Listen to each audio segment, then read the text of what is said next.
আৰু কিমান সহ্য কৰিব। আপোনাৰ স্বাধীনতাৰ জয়গান এওঁলোকে বুজি নাপায়। বৰঘৰীয়া মানুহবোৰ বৰ নিষ্ঠুৰ, নিজৰ স্বাৰ্থৰ বাবে মাতৃভূমিক বিক্ৰী কৰিব পাৰে আৰু সংগ্ৰাম কৰা সকলক দেশদ্ৰোহী বনাই দিয়ে। আপোনাৰ সপোনৰ বাস্তৱতাৰ অৰ্থ এওঁলোকে বুজি নাপাব।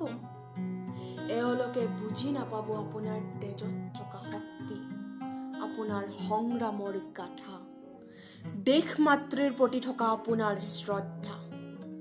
2005 চনৰ পৰা আপুনি যিখন ৰণ কৰিছে, ইয়াৰ শেষ সীমা পাবলৈ এতিয়াও বহু দূৰ বাট। দেশ মাতৃৰ চকুলো মচিব। আপোনাক এই বন্দিত্বৰ শিকলিৰ পৰা চৰকাৰে মুকলি কৰিবই লাগিব। সংগ্ৰাম কৰাজনক আমি সংগ্ৰাম কৰিব চাব লাগিব। স্বাধীনতাৰ চোলা পিন্ধি মানুহে চটফটাই ফুৰিছে স্বাধীনতা বিচাৰি।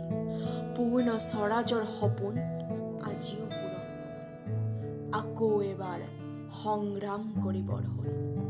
অসমৰ মাটি বিকি নেতাসকলে ঘৰৰ ভঁৰাল ভৰাইছে।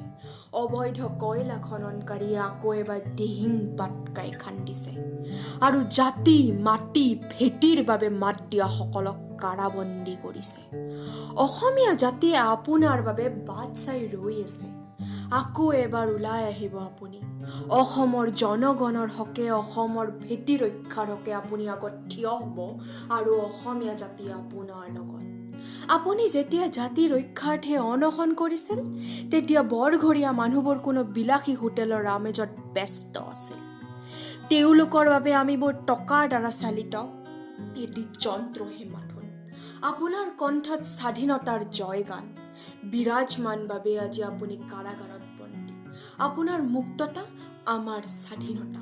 আপুনি আকৌ আহিব অসমীয়াৰ হকে যুঁজ দিব। চৰকাৰ সলনি হৈ থাকিব, কিন্তু অখিল গগৈ হৈয়ে ৰ'ব।